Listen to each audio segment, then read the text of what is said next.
Hello and welcome to this instalment of Talkin Trim. I'm Jonathon Skinner and today we are looking at the rear seat covers and the rear seat foam padding kits for the Jaguar S-Type and Jaguar 420 models. Now if you're familiar with my channel you'll know that there's other videos detailing these seat covers as well, but not any also showing the seat foams as well. So we're just doing this kit for a gentleman over in America and I thought I'll combine the two. So there might be a bit of repetition. Be worth checking out that video. It'll be in the link below.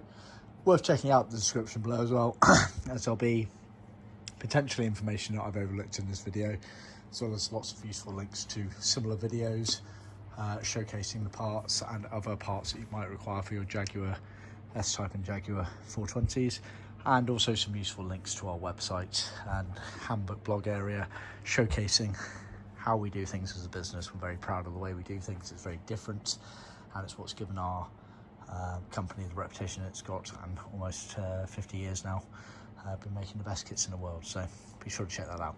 Anyway, let's dive on in. So this kit here has been done to OEM specifications in terms of the materials. So the seats are what most people refer to as leather. Strictly speaking, they're leather faced, which means the majority of the seat is leather. Certainly the bits that touch your body as you're sat in them are leather, but the kind of some of the side panels elements are vinyl, and there's elements also in moquette, as you can see, moquette being like a thin carpet like material. So these have actually been done in a color called Ferrari Beige, which is clearly not a Jaguar color based on its name. It's very similar to the sort of biscuit light tan shade that Jaguar use, but a bit richer, becoming quite a popular colour of ours, obviously akin to what was used in Ferraris of this era, hence the name. And we have manufactured a whole kit for this gentleman here, so see the other videos in the link below to all of the other trim panels and carpets, etc., and the front seat covers.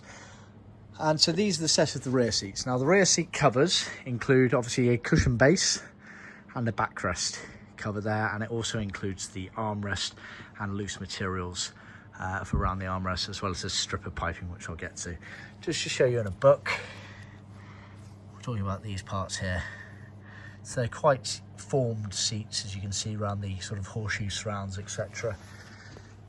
All of these elements here. Now it's worth noting the S-Type and the 420s, they offered two varieties of finish.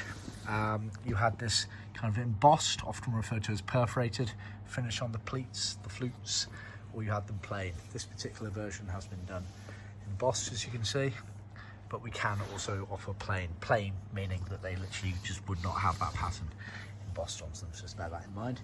Going back to the leather itself, Ferrari Beige, this is a grained version of our leather. We can also offer smooth. See our website for details and the link below. Most colours are available in both, so it's kind of up to you which you prefer, so be sure to check that out. So the cushion cover obviously is fully sewn, no extra additional sewing required. It includes obviously the moquette for the retainers there, which is original for this kind of era. Then if I semi-flip it over here, you've got the genuine tuck and roll pleats, which is always the standard with our seats that have pleats on them. Not all companies do that. The level of tuck and roll on there, it'd be worth checking out. I haven't done the video yet, but I plan on doing a video showing the CNC process for how those pleat foams are made. Yeah, we embrace technology to do those hard things for us. You got the nice French seams on the very bottom section of the seat there, and elements of the seat also come with the foam paddings on where applicable, and of course we've pre-sewed scrims into the seats to allow for fitment onto the foams and frames, etc. So that's the cushion base there. Backrest, very similar principle. Obviously you've got the genuine tuck and roll pleats, you've got moquette retainers, side borders, etc. have been foamed up, scrim inserted in on the back for retaining to the frame and the foams, etc. It then has this opening aperture here, which is obviously where the armrest goes in between the two backrest pleated panels. It's worth noting as well that the pleats there on the inside is always wider, because when it gets pulled round it becomes narrower when it's trimmed into the car there. So that's that element there. And then obviously you get the armrest itself, which is everything in leather. You have headlining and foam on the majority of the pieces there, apart from the bits that get tucked around the actual original panel. And then you get the leather tab and some French seam top stitching detail on there. You then get loose bits of vinyl, which are used to trim the sort of diagonal board that comes down from the armrest there. Then finally, you get this piping included here. It's a much thicker piping there. We include this as standard. That sits kind of above the top of the backrest, below the rear screen area. You can't really see it on here, but it's kind of up there. So that we include as part of our rear seat kit as well. So yeah, that's the rear seat kit. It's worth noting the rear seat kit and the armrest, etc., all the parts I've just shown you, they are included as standard in our trim kit. The rear seat foam padding kits, which I'm about to show you here, are not. They are optional extras. You often can reuse your original ones. They might need a bit of extra padding and fastening out, shall we say, plumping up, but you can often reuse them. Some cars, it's just not worth the hassle, and thus we can provide replacement ones. So you got the base foam there, and then the backrest element there, which is 3 pieces. It's all cut foam, and it's sort of layered, sculpted, etc. for the diff, and pulled round. Now, bear in mind as well, there's obviously a bit of an art to trimming these seats, which we're more than happy to do. So you have, fairly decent depth there, but it's all related to how you trim it to the cover itself. So you'll note that there are elements on it where the cover will kind of curve round and pull some of that down and round, and that's all correct.